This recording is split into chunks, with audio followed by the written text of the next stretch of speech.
upgradekan niat kita bermula pada malam ini. Setiap ibadatku, inna salati wa nusuki wa mahyaya wa mamati, harap cuma dua. Pertama kerana Allah, yang kedua nak mendapatkan keredaan Allah. Mana dalilnya? Tulis yang pertama sekali. Tulis dah. Tiap-tiap kuliah kena ada dalil. Dalil yang pertama, mana mungkin tuan-tuan beramal kerana pahala? Kerana pahala tu benda pasti. Kita cerita mudah-mudah sebab mengaji nak faham. Kalau ustaz cerita pun dengan ayat berlengang-lenggok, kalau orang mengaji tak faham, tak ada faedah. Kita gunakan perkataan yang mudah. Dalil yang pertama kata ulama, pahala ni benda pasti. Bila mana pahala benda pasti, bila mana pahala benda confirm, mana mungkin kita nak minta lagi dengan Allah Subhanahu wa taala? Mana dalil? Pertama sekali firman Tuhan, faman ya'mal mithqala dzarratin khairan yarah. Tuhan kata lagi, wa may ya'mal mithqala dzarratin syarran yarah. Hoi manusia, barang siapa di antara kamu melakukan walau sebesar ini kebaikan, nescaya aku bagi pahala yarah, dan aku perlihatkan akan dia kelak di padang mahsyar. Wa may ya'mal mithqala dzarratin syarran, barang siapa yang beramal oleh daripada kalangan kamu walaupun sebesar ini kejahatan, syarran, tentu aku bagi dosa, yarah, dan aku perlihatkan akan dia. Dibantu pula oleh ayat lain, innallaha la yukhliful mi'ad. Allah Ta'ala tak pernah membohong, Allah Ta'ala tak pernah menipu, Allah Ta'ala tak pernah mungkin janji. Bila Tuhan kata kamu buat kebajikan dapat pahala, bila Tuhan kata kamu semayang dapat pahala, tentu Tuhan bagi. Faham mana ibarat? Tentu Tuhan bagi. Sebagai contoh paling mudah lah, usah kata antara kita dengan kerajaan Allah. Antara kita dengan manusia pun, kalau ada ikatan, kalau ada perjanjian, kalau ada agreement, kita yakin tak?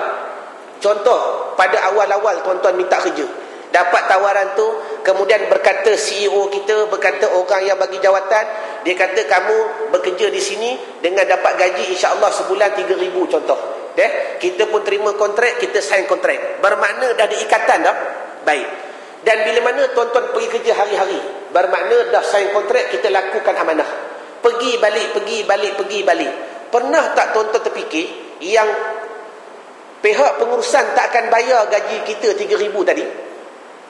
Baju hijau jawab, tak terlintas dah, tak terfikir dah. Melainkan syarikat kita bankrupt. Itu lain.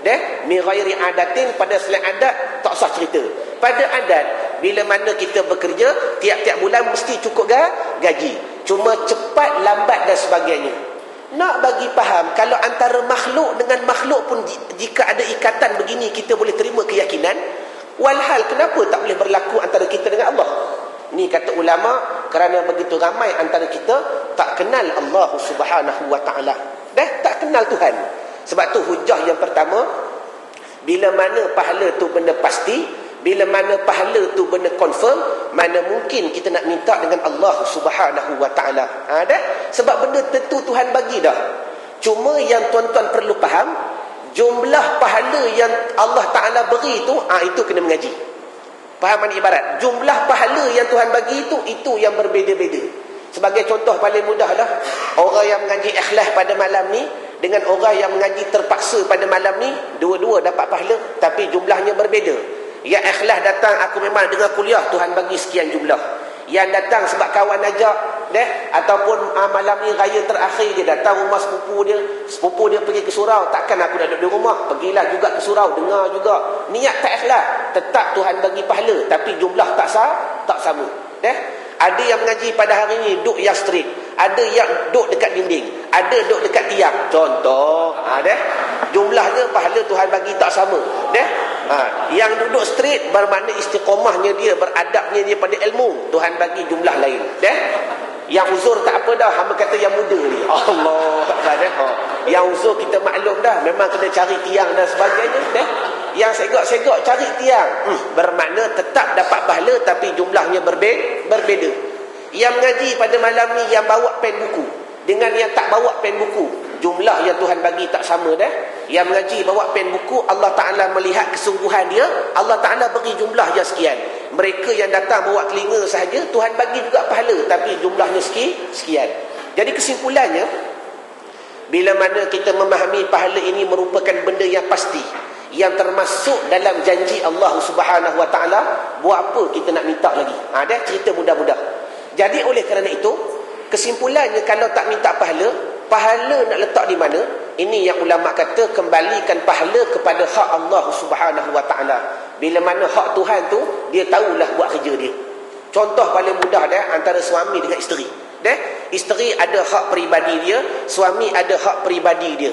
Isteri ni tahu dah tiap-tiap kali ulang tahun perkahwinan, paling tidak pun suami akan belikan hadiah. Sebagai contoh paling tidak pun suami akan belikan hadiah, walaupun sekecil-kecil hadiah, subang, gelang dan sebagainya. Nak tanya isteri, kalau kita kenal suami kita, contoh, memang tiap-tiap tahun anniversary dia akan belikan hadiah. Contoh minggu depan nak masuk dah hadiah. Seorang isteri adakah akan tanya kepada suami lagi? Jawab, tak tanya dah. Tak tanya dah. Sedangkan ini antara makhluk dengan makhluk. Kenapa tak tanya? Sebab kita kenal, sebab kita yakin dengan sifat suami, dengan perangai suami, dengan haknya suami. Bila sampai waktu, dia akan beri kepada kita. Tetapi walhal, kenapa tak berlaku antara kita dengan Allah Subhanahu wa taala? Kita jawab balik, sebab kita tak kenal siapa Tuhan, tak kenal sifat Tuhan, tak kenal rahim Tuhan, tak kenal yang dikatakan ijabahnya Allah Ta'ala. Maka oleh kerana itu, sebagai mukaddimah, insya-Allah pada kuliah-kuliah yang akan datang, kita akan baca ulang ilahi anta maqsudi wa ridhaka matlubi, supaya kita faham matlamat sebenar kita. Aku mengaji, ya Allah, aku taksir kepada pahala dah. Bukan taksir kerana apa? Jawab, pahala tu benda pasti dah. Pahala tu benda confirm. Bila confirm, tuan-tuan takkan nak minta lagi. Hamba nak buat misal yang ketiga yang paling mudah. Ya, hamba yakin tuan-tuan sendiri boleh jawab. Tuan-tuan ada anak. Anak kita mengaji kolej, contoh mengaji kolej. Bila mana mengaji kolej ni tuan-tuan, pada awal pertemuan, pada awal nak berlaku tu, contohlah, anak kita tiap-tiap hujung minggu, dia akan keluar dengan sahabat-sahabat dia, pinjam kereta kita sebagai ayah untuk buat homework bersama sahabat-sahabat dan sebagainya. Contoh baik. Perkara ni tuan-tuan dah berlaku berapa lama? Tak lama, dah setahun dah istiqamah. Tiap-tiap hujung minggu, anak kita akan pinjam kereta kita sekejap, keluar 2-3 jam, buat homework dengan sahabat-sahabat dan sebagainya. Tengok pada Januari yang hari tu, yang awal tu, masa mula-mula anak nak pinjam kereta, nescaya menimbulkan begitu banyak percakapan antara anak dengan ayah. Betul tak? Anak kata, ayah nak pinjam kereta. Ayah kata, nak ke mana? Anak kata, nak keluar sahabat dengan kawan-kawan sejak 2-3 jam pun tak apa dah, nak buat kerja kolej dan sebagainya. Ayah pun kesian kat anak, tak nak anak buat benda yang tak elok, bagi kunci kereta supaya anak boleh keluar dengan baik. Tengok 2-3 jam, dia balik. Bermakna anak pegang amanah. Selang 2 minggu pula, dia minta lagi. Selang lagi 2 minggu, dia minta lagi. Tengok kali ketiga, ayah tak yakin mana. Setelah anak keluar, ayah ikut belakang naik motor C70 Honda Cup. Pum. Contoh dia nak spy anak. Tengok betul anak dia keluar dengan kawan-kawan dia, buat kerja sekolah dan sebagainya, buat kerja kolej. Apa yang berlaku tuan-tuan? Perkara ni telah berlaku setahun lamanya. Memang anak kita istiqamah, tiap-tiap hujung minggu dia keluar sekejap dengan sahabat dia menggunakan kereta kita. Tengok hari Ahad besok macam pagi tadi. Seperti biasa, tuan-tuan ke surau kota warisan, lepas habis kuliah subuh, tuan-tuan balik ke rumah. Sampai saja ke rumah, tengok anak siap pakai baju dah, pakai sarung handbag dan sebagainya. Hamba nak tanya tuan-tuan, entak akan tanya lagi dah, Angah nak keluar ke hari ni? Nak tanya lagi dah? Tak tanya dah. Dan anak akan tanya lagi ke, ayah boleh saya pinjam kereta nak keluar hari ni? Jawab, tak tanya dah. Anak tunjuk muka, pak bagi tahu lah, kunci dekat dalam seluar ayah, dalam bilik pergi ambil. Allahu Akbar. Persoalannya, kenapa tak timbul permintaan dan kehendak? Kerana anak kenal bapa, bapa tahu anak. Betul tak?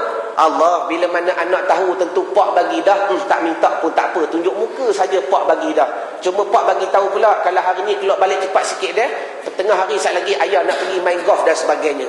Jadi artinya nak memberi gambaran, perkara-perkara begini, situasi seperti begini boleh berlaku antara makhluk dengan makhluk. Sebab apa? Kerana kita kenal makhluk. Betul tak? Bila kita kenal ayah, kenal suami, kenal isteri, dengan kenalnya itu datangnya yakin.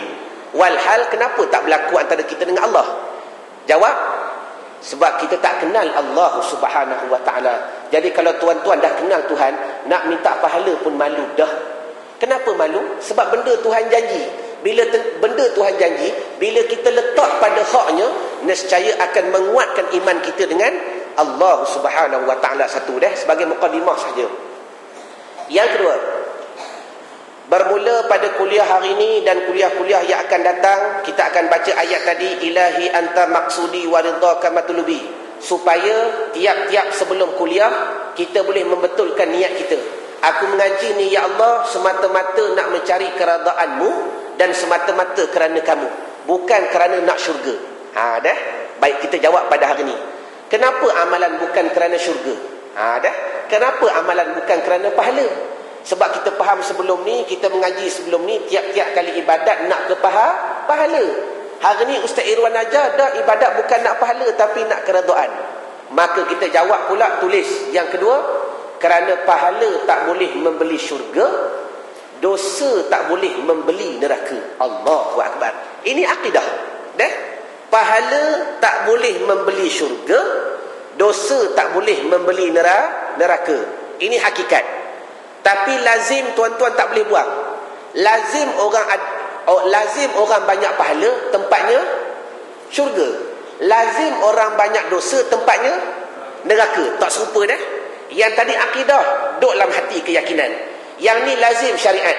Bermakna tak dapat tidak, pahala kena yakin ada, syurga kena cari. Tapi hakikat pada hati tidak.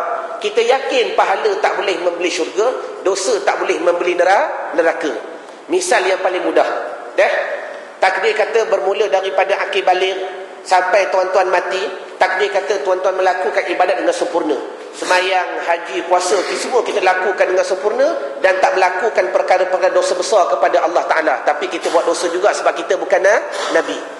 Maka takdir kata di hadapan Allah Ta'ala besok, agak-agak boleh tak tuan-tuan tadah Tuhan?